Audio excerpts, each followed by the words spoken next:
to come to the roadside to actually wave at the MP right here as we head to One Love Beach, Busabala, and probably he will be having to deal with the fact that police will not let his concert happen. The last time he held a concert at One Love Beach, Samson and Simon, it was a massive turn up, and you all remember the song that he launched that day, and many people concluded that probably he would not have another chance again to perform. And so his has been a love-hate relationship with the Uganda police force, probably a lot of people attributing that to his political views, but the police coming out to actually cite provisions of the constitutions that they say bar him from actually engaging in things like that. But also the other lawyers have interpreted to the contrary what the police has been saying, and so law becomes a matter of interpretation unless the courts make a pronouncement. For now, the MP hasn't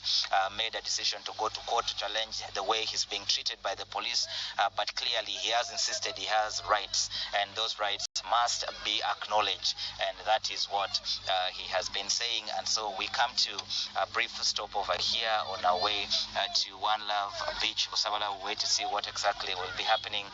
We have the MP for Chadondo East in sight. He is right here in the vehicle that is in front of you, and a number of border cyclists already joining the convoy, and we see also a number of people with the red beret as well coming here. And so let's see what exactly will be happening in regard to the process of going to One Love Beach, Busabala. For now, we have a temporary stop. We will be looking forward to what exactly is happening.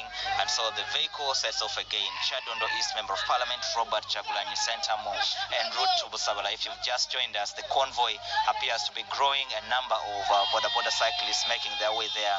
Of course, they are going to be heading straight for a date with the officers and men of the Uganda police force that are actually right there already. And so the convoy growing, more border cyclists joining the entourage, typical with any Ugandan political procession.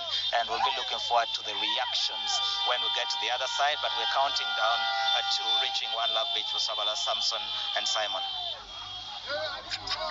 Oh, well, Joseph, do you anticipate along the way to have some run-ins with security now that numbers seem to be soaring? Well, so far we have moved very smoothly from Magere up to here, and so there's no sign of either police trailing the convoy or anything like that. What we know is that we see a number of border cyclists and men on foot actually joining the convoy, and so no interference from security from Magere up to here.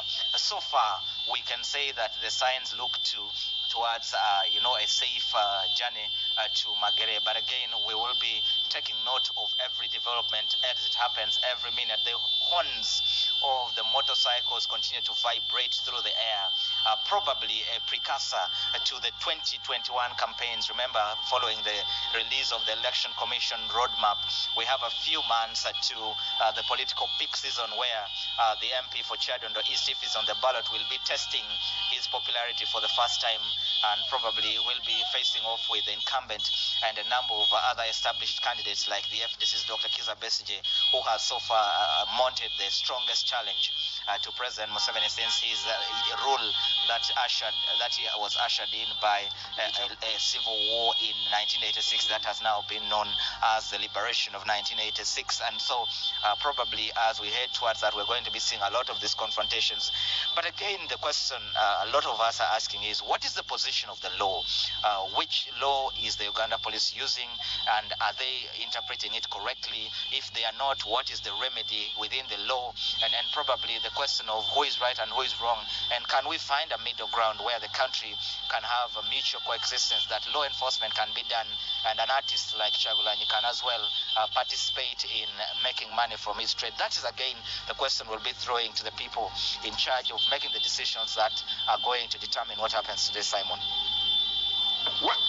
Well, let me connect with Samson. Samson Kasumba, since you got to Busabala, has anything changed in terms of deployment or any turn-ups so far?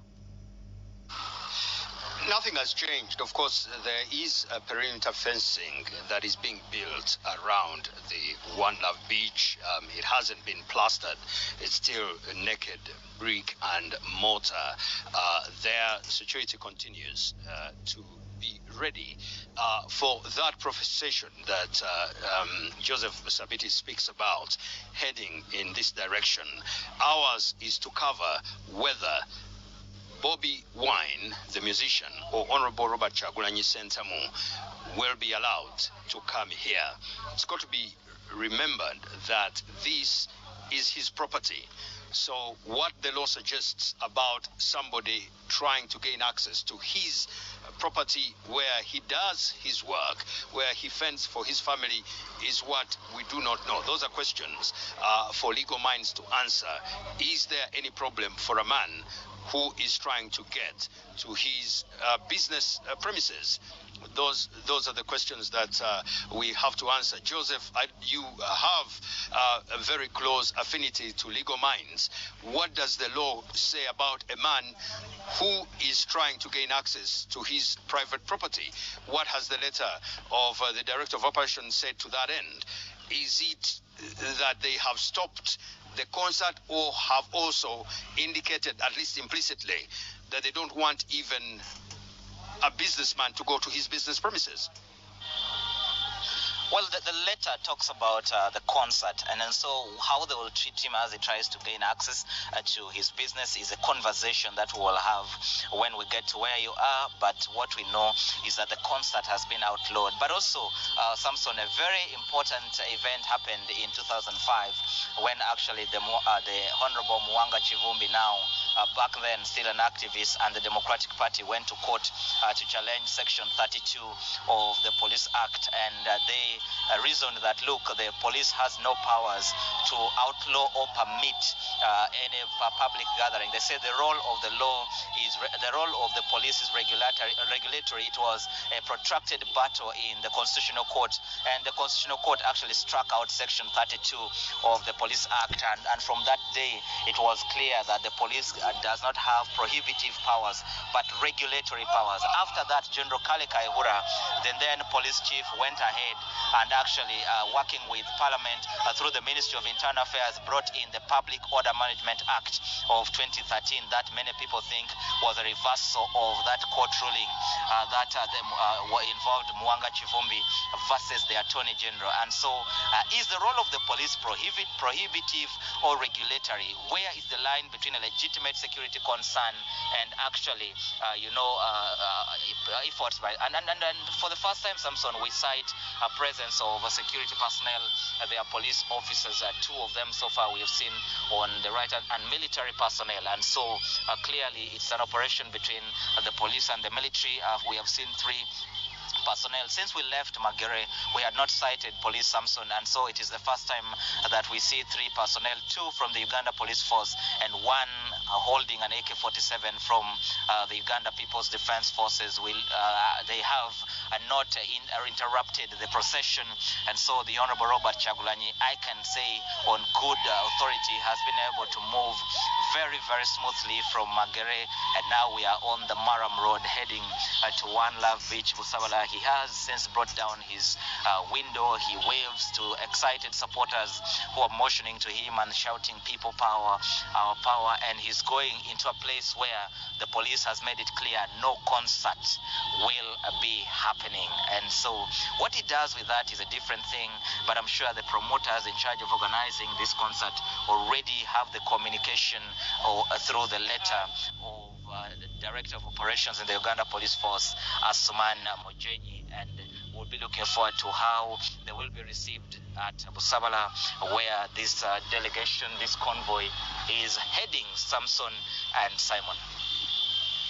I could ask you, Samson, do you say a repeat of what happened on December 26th last year, again where his concert was blocked? Well, if the presence of security forces does argue that there will be a blockage of that concert, then the answer should be in the affirmative. But in the past minute and a half or so, we have had information here that the promoters have been picked up by security forces. I'm yet to verify that, but a phone call came through here to one of my colleagues indicating that not too far from where we are, back in that direction, the promoters have been invited in, if you like, by security forces. I'm not so sure which side of the security forces is responsible for that, but we have been told by colleagues working within the media that the promoters have been taken in. For what reason? And sometimes the language does change, so we are not yet sure until the security forces tell us whether it is safe custody on their behalf or it has been an arrest. We are not yet sure what that is, but it is in that direction where we've been told that the promoters have been picked up, Simon. When you look at the geography of Busabala, is it a place that would be very complex for security to man? It's very difficult to tell, Simon, because I am not trained in security, but what I do know from living around for some time is that if you have a very professional body, then it is going to be very easy to manage security around this place, because on the other side you have water, so you don't expect many people coming from that direction. They've got to use this place, and it's also not going to be too difficult to cordon off this place and manage entrances in this place. But if there was going to be any concert here, then by now you'd expect crowds to be flocking in already, trying to buy tickets at the entrances. But there is not any sign that somebody interested in attending a concert is anywhere near here, because the last time there was one, crowds started forming here really early from what we got to know at the time. But now there is no indication that there is anyone here coming here for a concert. Those coming here are coming here to see what security is going to do if Honorable Robert Kyagulanyi Ssentamu, also known as Bobiwine, ever manages to get anywhere near the entrance right in front of me. Well, I see residences. I see several residences close to the venue. Is there a bit of inconvenience that comes with this huge deployment? Have roads been blocked? Has there been access to the neighbors? Job, they keep allowing the residences coming from their places of residence and heading the direction of the main road. Those are allowed. Borders are allowed to go through. They are not in any way going to mind those passing by. But what I do see is I see a police officer in front of me with something in a can that has a trigger on top of it. I don't know exactly what that is, but if it is used, then I will see what it is used for and what effect it has. I don't know what that is, but of course we do know that there have been all sorts of sprays in this country in the management of persons associated with politics. I see a can, it has a trigger on top of it. I don't know what it is. It is a yellow can with sort of white next to it. What it is and what it isn't, I do not know. Maybe my cameraman can catch a shot of you for it. That can out there, I don't know what that can is, but maybe sooner or later we will know. Well, again, before I connect to Joseph Sabiti, I see cops already taking positions. Does it suggest that perhaps it's time for work? Well, it's been time for work from ever since the moment they were called from their places of abode and given marching orders and briefed about how the rules of engagement will be. That is, if that was the case, you expect that that should be the case. It's been work for them, and in many ways, probably just like we journalists, even when you go to work, your phone is on. When you go to sleep, your phone is on, so you're sort of in semi-work mode. So they have been at work. They are still at work. The fact that they are on their feet, and those holding tear gas instruments, those holding Kalashnikovs seem to be holding Kalashnikovs in work mode. And if you know these things, you know that when they are holding it in front of their chest, facing down, hand on the trigger, they are very much in work mode, Simon. Well, thank you very much. That's all we had for you. We'll be bringing you more updates along the way. Our normal programming continues. Good morning.